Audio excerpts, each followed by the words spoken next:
I've got to let you in on a little secret.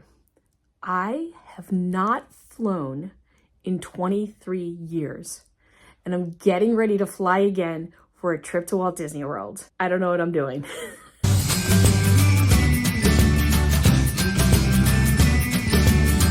This video is going to be kind of short, and it's going to actually be a little bit different because instead of giving you tips, I'm going to be asking you for tips because I literally have not flown in 23 years.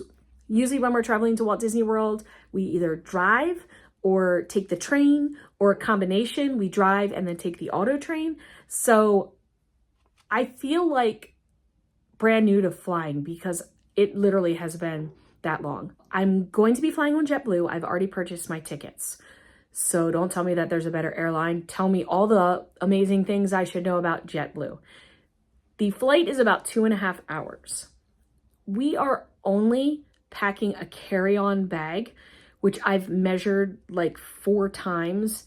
I bought new carry-on bags because the bags that I have feel like they're a little bit too wide, and I don't really know how strict they are. So hopefully that will be perfect. So if you have any carry-on only tips, let me know those. I purchased one of those like containers for liquids, and I know that that each liquid item can only be 3 ounces. You can only have one of those containers. So I have that ready, and I've started putting little travel size items into that container.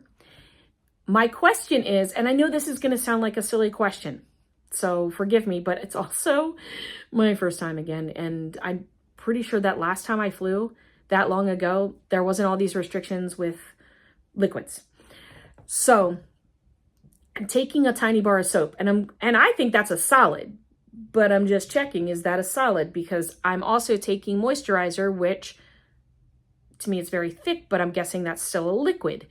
And hair pomade, my son's taking hair pomade. Does that count as a liquid or a solid? So those kinds of things, let me know if you've put it in your little ounce baggy thing, or what you've done, because we're not checking any luggage. So I need to make sure everything is just perfect. I know that we need to get to the airport about 2 hours early. We've never been to this particular airport we're going to. And also, again, it's been 23 years. So is that a good amount of time? 2 hours early?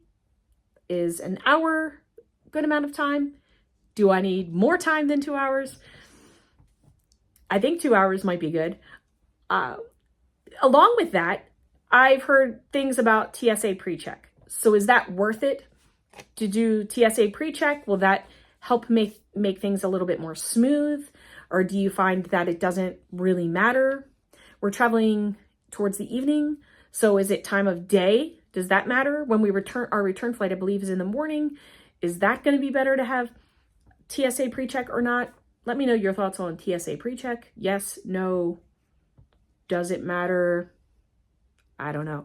Let me know about that as well. The other things that I'm curious about that I'm not sure that I'm trying to watch some videos on, but I feel like the videos that I'm looking at aren't exactly what I need. So I was like, hey, let me ask my community. Let me ask my fam. Let me ask whoever happens to see this video and click on it.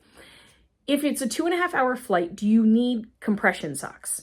I see a lot of people talking about compression socks, compression socks, compression socks. Are they necessary? Is that a long flight kind of thing, or is that an any flight kind of thing? And if you have a compression sock that you like, let me know what that one is in the comments so I can maybe look into that if it's a necessary item. I remember last time I flew, I don't remember any kind of, feeling queasy, nauseous, things like that, but I've not flown in a while. So are there any tips that you might have for me about, do I need to make sure I take a Dramamine? Would you advise that I have snacks or things to eat on the flight? I don't remember the last time I flew, it was actually a long flight. It was East Coast to West Coast, so it was pretty long. I don't remember if I watched a movie, or I don't remember a lot about that flight. I do remember looking out the window. That's about it. Do you recommend, I know that JetBlue has in-flight movies. Do you feel like that's enough? Do you feel like I need to download something onto iPad or my phone in order to watch? Is it anything else that you might suggest? I know it's like a reverse video. I'm not giving you tips. I will show you my packing eventually when I get to that point and show you what I have decided to pack, how everything fit, and also how the flight was. But I'm really hoping that enough people will click on this video and give me some advice on anything that I might need and the questions that I asked. So thank you for watching. I tried to keep it short and sweet, and I am looking forward to reading your comments down below. And I really super duper appreciate you helping me in my first flight in 23 years to find exactly what I need, to make sure that I am packing correctly, and to just have a really smooth and enjoyable trip. I am hoping that getting back in the air will help me to travel to more places. I don't mind driving. I love the train, but you know, you can get to more places and quicker if you fly. So that's what I'm working on.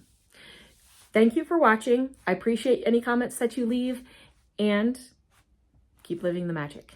Bye-bye.